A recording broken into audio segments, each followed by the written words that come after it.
मैं डॉक्टर देवेंद्र कुमार मिश्र, सहायक professor, GLS college, Majhaulia, west Champaran, department of history. आज हम आप लोगों से अरबों का भारत पर आक्रमण के विषय पर चर्चा करेंगे और भारत पर अरब आक्रमण किस प्रकार हुआ, इन सारी बातों पर आप लोगों से हम चर्चा करेंगे। अरब देश का ज़्यादातर हिस्सा मरुस्थल है, जहाँ बहुत कम मात्रा में वर्षा होती है। पानी की कमी के कारण यहाँ के लोग खेती की बजाय पशुपालन व्यापार पर निर्भर थे। क्या थे? अरब में चूँकि मरुभूमि वाली स्थिति थी, वहाँ खेतीबाड़ी की स्थिति संभव नहीं थी, वहाँ कम वर्षा होती थी। इन सारी कारणों से वे लोग पशुपालन का कार्य करते थे और पशुपालन के साथ साथ व्यापार पर निर्भर थे। अरब का भारत के साथ प्राचीन व्यापारिक संबंध रहा है। इस्लाम धर्म के उदय से पहले अरब के लोग व्यापार के लिए भारत आते जाते थे। पहले से भी अरबी लोग भारत में व्यापार के उद्देश्य से उन लोग का आना जाना लगा रहता था। गुप्त काल में भारतीय व्यापारी अरब के रास्ते ही रोम के साथ व्यापार किया करते थे, लेकिन गुप्तेतर काल आते आते भारतीय व्यापारियों की रोम के साथ ही व्यापारिक गतिविधियां कम हो गई और अरब के व्यापारियों ने रोम के साथ व्यापार शुरू कर दिया, जो भारत से व्यापार की वस्तुएं जैसे रेशम, मलमल तथा बहुमूल्य रत्न आदि खरीदकर विदेश में बेचने के लिए ले जाते थे तथा विदेशों से कई वस्तुएं भारत लाकर बेचते थे। यहाँ के सामान को विदेश में ले जाकर बेचते थे और वहाँ से जो सामान लेके आते थे वो भारत में बेचते थे। मालाबार के तट के आसपास अरबी व्यापारियों ने अपनी बस्तियां भी बसा ली थी। कहाँ पर? मालाबार के तट पर अरब व्यापारी जो थे वो अपना घर द्वार भी बना चुके थे। ऐसा भी कहा जाता है कि अरब लोगों ने ही सिंधु नदी के पार रहने वाले लोगों को हिंदू तथा सिंधु देश को हिंदुस्तान नाम दिया, लेकिन यह सही नहीं है, क्योंकि अरबों के भारत आगमन से पहले भी हिंदू नाम के प्रचलित होने के कई साक्ष्य मिलते हैं। 7वीं शताब्दी में अरब में इस्लाम धर्म का उदय होता है। 632 ईस्वी में इस्लाम धर्म के प्रवर्तक मोहम्मद साहब की मृत्यु के पश्चात खलीफा पद शुरू हो गया। इस्लाम धर्म का प्रचार बड़ी तीव्रता से पूरे अरब में होने लगा। खलीफाओं ने इस्लाम धर्म का प्रचार करने के लिए अपने प्रतिनिधि दूर दराज देशों में भेजने शुरू कर दिए। भारत आने वाले इन अरब व्यापारियों ने सिंध में व्यापार के साथ साथ इस्लाम का प्रचार प्रसार भी करना शुरू कर दिया। 712 ईस्वी में मोहम्मद बिन कासिम के नेतृत्व में सिंध पर अरब का सफल आक्रमण हुआ था। कब? 712 ईस्वी में। किसके द्वारा? तो मोहम्मद बिन कासिम के नेतृत्व में। इसके पहले भी कई बार अरबी आक्रांताओं ने सिंध पर अधिकार करने का प्रयत्न किया था, परंतु इसके पूर्व जितने भी उनका आक्रमण हुआ था वो सबके सब असफल रहे थे।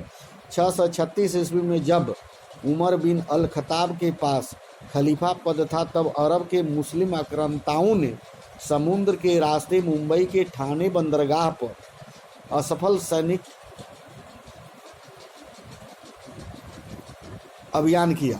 647 ईस्वी में अब्दुल्ला बिन उमर के नेतृत्व में मकरान के रास्ते सिंध पर मुस्लिम आक्रमण हुआ।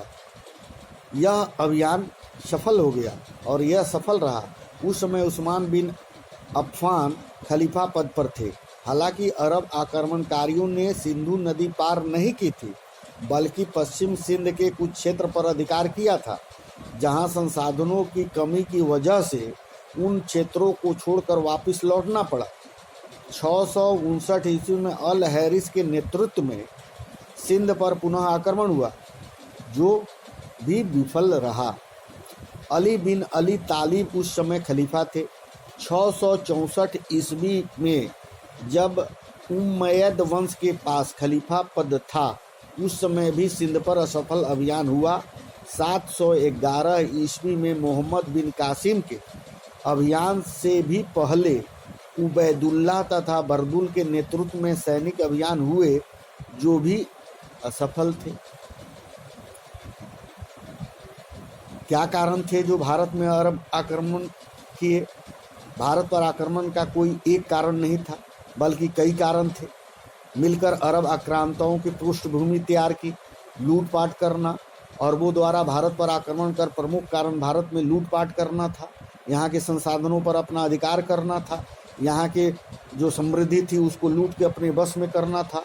अरब के लोग भारत से व्यापार करते थे, अतः उन्हें इस बात का भली भांति ज्ञान था कि भारत में प्रचुर मात्रा में सोना, चांदी, हीरे, जवाहरात हैं। इसलिए अरब आक्रमणकारी यह लूट कर अपने देश ले जाना चाहते थे। साम्राज्यवादी नीति। अरबों ने सीरिया, उत्तरी अफ्रीका, स्पेन तथा ईरान को जीतकर उस पर अपना अधिकार कर लिया। 8वीं शताब्दी के प्रारंभ में अरब सेनापति इज अल हरियल बिटिल मकरान पर, यानी कि आज के डेट में जो बलूचिस्तान है, उस पर अधिकार कर लिया था। अतः इनकी दृष्टि अब भारत में अपना साम्राज्य विस्तार करने की थी। भारत पर उम्मैद वंश के खलीफाओं का अभियान सफल रहा था, जिसका एक सेनापति मोहम्मद बिन कासिम था। इन्होंने सीरिया को अपनी राजधानी बनाया। इस्लाम का प्रचार इसने प्रारंभ किया। 7वीं शताब्दी के प्रारंभ में इस्लाम धर्म का उदय हो चुका था। इस्लाम धर्म का प्रचार अरब के अतिरिक्त आसपास के पड़ोसी देश में भी तीव्रता से हो रहा था।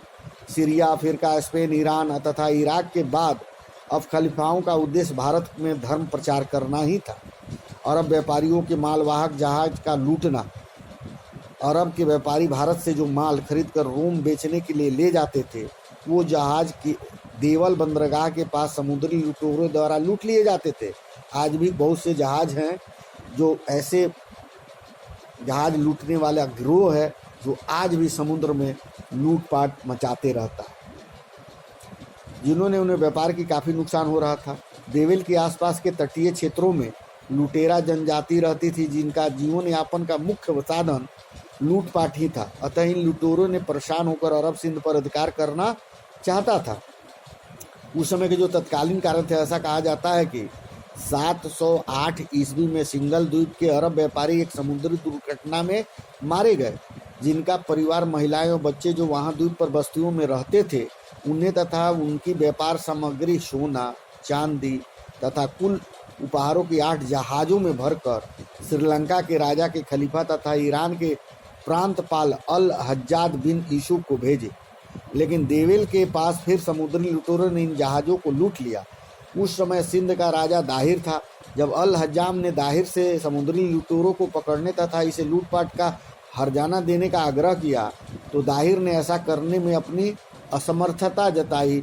इस बात से अल हज्जत क्रोधित था, अतः उसने अपने भतीजे एवं दामाद मोहम्मद बिन कासिम को सिंध पर आक्रमण करने के लिए भेजा।